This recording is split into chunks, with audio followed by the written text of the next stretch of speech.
as of January 2008, we knew what the most important number in the world was. We hadn't known it before. We didn't know where the boundary for a habitable planet was. Now we knew.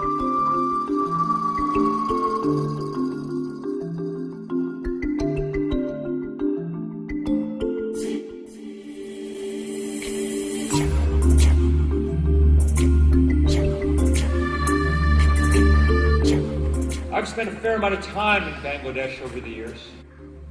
The last time I was there, though they were worried, as they have every need to be, about rising sea levels and dwindling glaciers, the two chronic problems that may make that huge nation uninhabitable before the century is out, or much of it. Though they were worried about those chronic things, they were having an acute problem to deal with. They were having the first big outbreak they'd ever had of dengue fever, a mosquito-borne disease that is racing around the world, whose incidence across Asia is up 200% this decade because the mosquito that spreads it loves the warmer, wetter world that we're creating.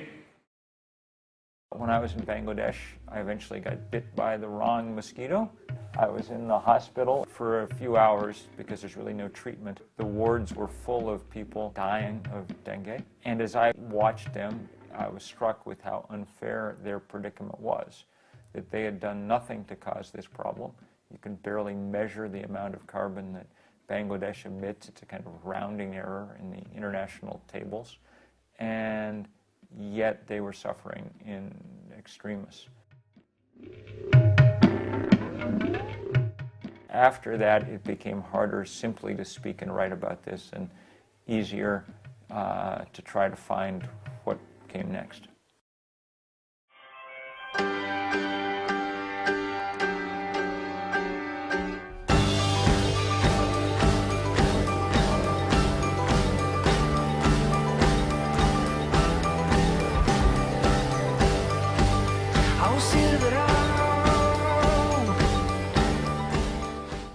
This was people coming together around science, and many observers would have said that that would be an unlikely possibility, especially in places like Ethiopia.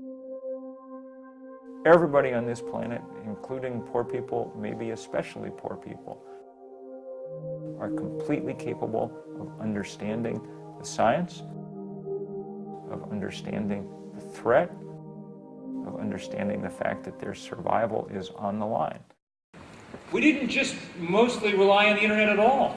We had people running wonderful training camps on every continent, in Africa, in Central Asia, in the Caribbean, place after place, gathering mostly young people, teaching them how to organize and then sending them back home, where, as you will see, they did amazing things.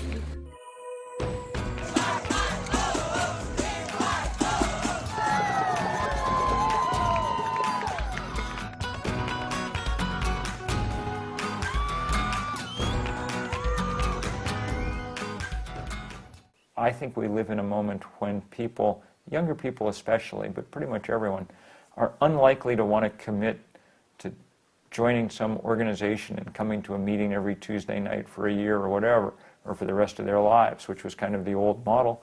More likely to be willing to throw heart and soul into something, really work hard for a few months to something with an end point. So that's one of the ways we think about things. Mainstream media is very important. The way to get it is by doing things that are interesting enough, not just the kind of old style, everybody stand in a room and listen to a talk kind of thing. We think visuals are extremely important for our work, and so we've worked very hard always to have things that will make great pictures.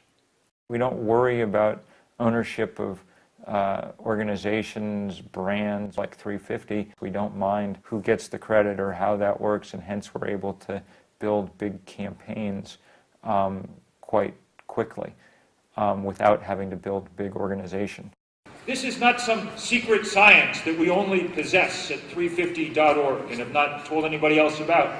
This is American government science that we're building on. American taxpayers paid for the research that allowed us to understand this 350 number. They know it just as well as we do. So the question becomes, what are we going to do about it?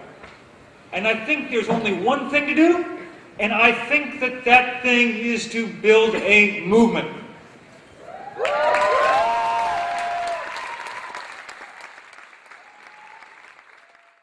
We have very little structure on our relationship. This is an entirely collaborative process. It's an impossible task to try to organize the world from some central location. This is all about finding people that you like and setting them to work. People weren't paid, which makes it easier. I'm not paid. It's probably not a structure that you could make last for decades, but for campaigns of the kind that we're doing, it's just what we need. And there was something, people kept saying, absurd about expecting that you were going to be able to get people to rally around a piece of science without any movie stars, without any rock and roll idols, without any of that, just the science. In the past, celebrity involvement has tended sometimes to trivialize these issues. People have looked at movie stars preaching at them about climate change and said, with some reason, what do you know about this? We had a different kind of celebrity that we involved, and they were people with either scientific or kind of organizing credibility. We had a series of messengers around the world who helped us. A couple of them were national leaders, Mohammed Nasheed of the Maldives, whose country is exquisitely vulnerable. Some of them were people like Vandana Shiva or Desmond Tutu, who were superior organizers and were able to help spread this word as part of their work.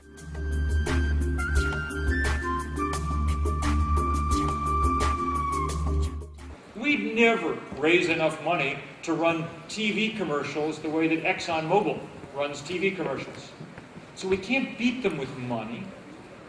We can beat them with bodies and passion and creativity, and we can use the web because it's kind of cheap. We can use it to organize, not to send each other email petitions, because that doesn't do much, but to organize actions in the real world.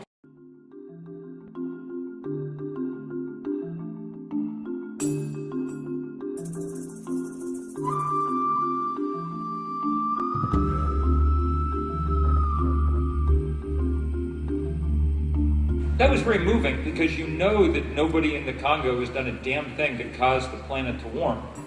We had people doing wonderful things. These guys were doing them just a little bit illegally. They snuck up under cover of darkness and rappelled down and hung those signs, and everybody who came up the cable cars that day in that part of South Africa saw those banners. They did 350 bungee jumps that day. But the important thing is that they'd strung the line for the bungee jumping between the cooling towers of a defunct coal-fired power plant. Okay? This is what we need to do with coal-fired power plants all over the world.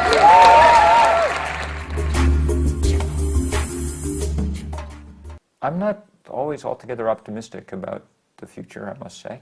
I think there's no question that we're going to suffer a lot of damage as a result of global warming that we're not going to be able to avert. We're trying very hard now to keep it from getting to the point where civilization itself is sort of in the crosshairs, and even that's a very tall order at the moment. I think the world that we're headed towards is going to be more interesting. I think it's going to be much more local in many ways. We'll need to have localized economies and sources of energy and culture and all of that instead of the fossil fuel enabled globe spanning kind of things that we've built. I think that'll be much to the better in the end, that we'll be much happier in a world where relationships are more important than stuff. I think that it is likely to ask us to find satisfaction in different things.